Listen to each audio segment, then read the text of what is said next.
Hello and welcome to our new member. Welcome via Zoom. I'm Danielle McFadden, President of the Greater Lowell Chamber of Commerce. I'm so excited to have Kyle McWilliam-Lopez with us. Kyle is the Executive Director of the Northeast Chapter of American Red Cross in the Massachusetts region. Yes. Wow, that is a title. Try and say that 10 times fast. I'm not going to do that on the air. It's so nice to see you. So nice to see you, and thank you for the warm welcome to the chamber. I am super excited to be a new member. We are super excited to have you as a new member. When we posted our new member welcome on social media, I had so many people say the American Red Cross is a member. Everyone was so really? excited, including my mom. Oh, awesome. Nice. Yeah, so I really look forward to actually when we can meet in person. That's going to be great. That's going to be really good, and I think everyone would agree with that, right? You have We were that just right. talking about how we're going to get through this, and how challenging this is to be working through COVID. Definitely I'm with you. It's going to be great. Really looking forward to that. So let's talk about the American Red Cross. Tell us about your organization. Yeah, absolutely. So, most people are probably somewhat familiar with the American Red Cross, one of the most well-known humanitarian organizations around the world. Our mission is to prevent and alleviate human suffering in the face of emergencies, which I am just, so proud to have the privilege to represent that and represent that here in the Northeast. And so, my role as the somewhat new executive director here in Northeastern Massachusetts is really to be the face of the organization and get out here and build relationships and really tell our story and talk about all the good work that Red Crossers are doing every day locally across Massachusetts and around the world. So, is there anything more specific I can kind of go on, or? I mean, you can share Yeah. whatever you'd like, but I mean, what a time for you to start this position. I know it's been a roller coaster ride, I'll tell you that. Everything about my particular position, like I just mentioned, is really about being out in the community and building relationships, building our presence, and which I'm super excited to do, in particular in the community of Lowell. I see you're raising your hand. I'm clapping. Oh, awesome. It's the Red Cross is, like I said, we're everywhere and we're helping people every day. And at the core of who we are is volunteerism. And so 90% of the American Red Cross workforce is made up of volunteers. Wow, that's incredible. Yeah, it really is. And we have incredible volunteers here in Massachusetts, and they're involved in so many different things because we have many ways that we really deliver our mission. So some of the services that I'd like to highlight are, of course, our disaster services, our blood services, and then our service to the armed forces. So I'll go back to disaster services. Most people think about the Red Cross and immediately think of how we respond to disasters. Mm-hmm. And we respond to over 62,000 disasters every year nationwide. And those are disasters. Yeah, I know, right? And those are disasters big and small. So what I really want to highlight on this call and thinking about our communities are those small disasters, because a lot of people don't know, but the Red Cross is going out to home fires on average in the state of Massachusetts twice a day. Are you kidding me? That oh is, my gosh, wow. Yeah, and so we have what we call disaster action teams. They're just people who have big hearts and want to make a difference, who sign up to get trained up, and then they're on call. And when these fires occur, sometimes late at night, they get called out, and we go when we can. It's been a little bit tricky during COVID and a little different. We've adapted to doing this virtually, but when they're bigger fires, we've still been going. But they go out to these fires, and they're there for those families and individuals to offer them comfort, offer them financial assistance. And it's really incredible work. And then beyond that, for each of those individuals or families, we open up cases, and we have a recovery program, and we have other volunteers that specialize in casework or spiritual care or mental health. And we offer those families a little bit more support and advocacy to help them kind of take the next steps in putting their life together after, it was probably the worst thing that had ever happened to them. So, just to put it in perspective, it's like, I like to think of, have you seen the show This Is Us on TV? Love that show. Right, like that. You're like, oh. Right, I mean, like, and it's just like so tragic, and that's the story of one family, and that's literally happening twice a day in Massachusetts. And so I have some numbers I wanted to share, just how we're, how many fires we've responded to in Massachusetts statewide. We've gone to 496 thus far this year. This year? That is unbelievable. And a total of 524 disaster responses. So wow, that gives you some sense of the urgency and the need for more volunteers. That's one of the in-demand volunteer positions that we have, especially in the Northeast, is to build our disaster action teams. And so certainly that's a way that anyone who's listening to this, if you feel the call, then you can get in touch with me. You can go to our website, and you can get involved. So that's some of the disaster side. We also do a ton in disaster preparedness. We have, and we're trying again during this COVID period to adapt some of our programs to make them virtual. So we do stuff in schools where we have like a pillowcase program where we teach 3rd, 4th, and 5th graders some basic preparedness skills, how to stay safe during an emergency or a disaster. And then we also have like what we're calling Be Red Cross Ready. And that's another general disaster preparedness program that we're offering virtually right now. So that's a little bit in the disaster space. Service to the Armed Forces, I want to mention, we have out in Springfield, we operate a hero care center. And basically we handle emergency communications for our military men and women who are overseas. And, if there's like a crisis at home or something where they need to get in touch back at home or vice versa, we're able to facilitate that communication. Wow. And so we're handling, that's 24 hours a day, 7 days a week that that call center is open, and it's thousands of calls. And then we offer financial assistance, and then we also do some resiliency programs for military men and women that I think are pretty amazing. Absolutely. Wow.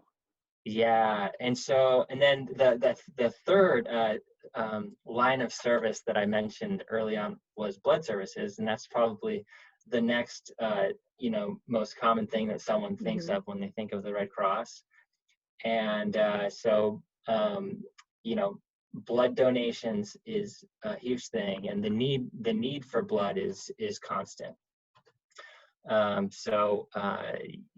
always looking for potential companies to partner with us who might be interested in hosting a blood drive, and then the call for people to come out and donate their blood. Like I said, the need's constant, and each donation can actually save up to 3 lives. And that's a little tidbit that I learned recently, and it's like, it's pretty amazing, right? That is amazing. Yeah. So and that's such an easy thing you can do, and to save 3 lives. Absolutely.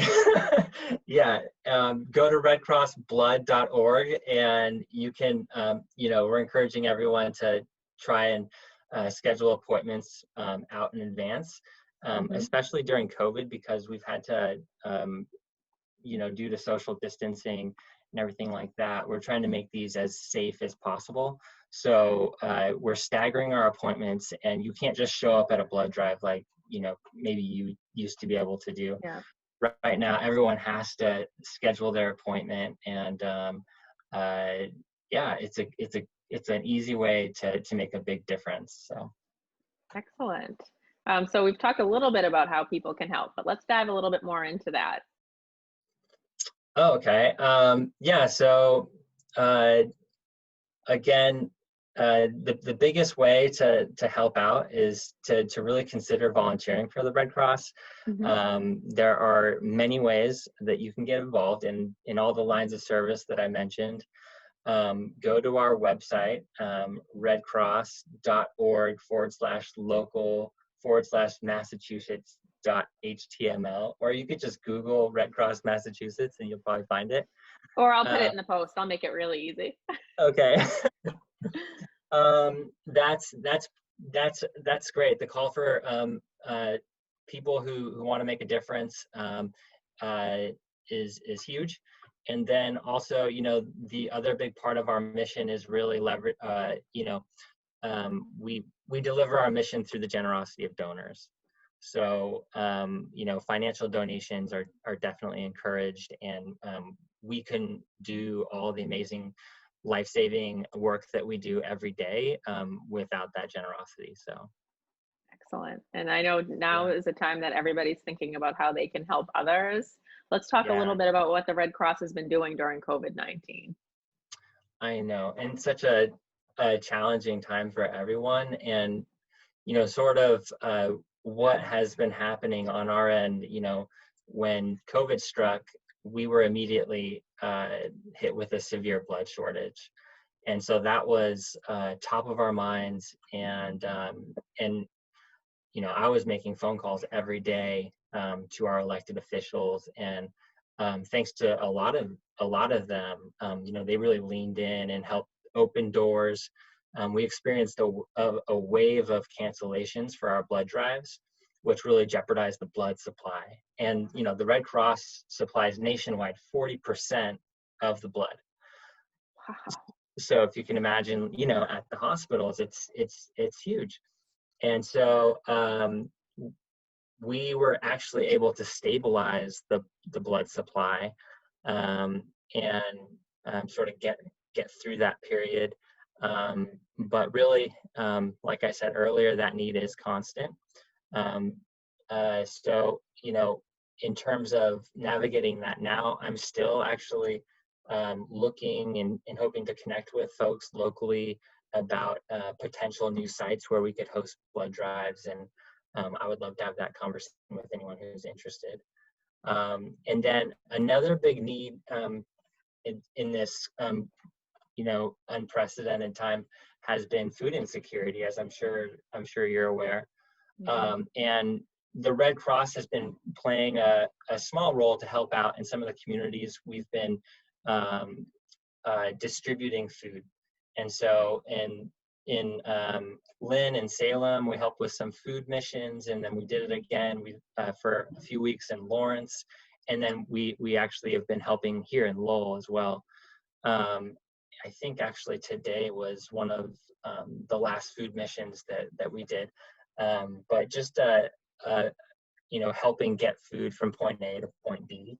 And so we're one actor in a whole coalition of groups that have really been coming together during this time. And that's been one of the more inspirational things I would say about COVID, is you really see that, like, so many nonprofits and city officials, everyone's coming together to try and get through this. So it really is heartwarming to see everybody rally around each other. Right. So, and then I'm really excited to announce that we have just launched a virtual family assistance center. which is really focused on helping individuals and families who may have lost someone due to COVID. And so that consists of a call center where we have, anyone who is experiencing, this loss can call and get immediate emotional support from our caseworkers, spiritual care, mental health, that type of support.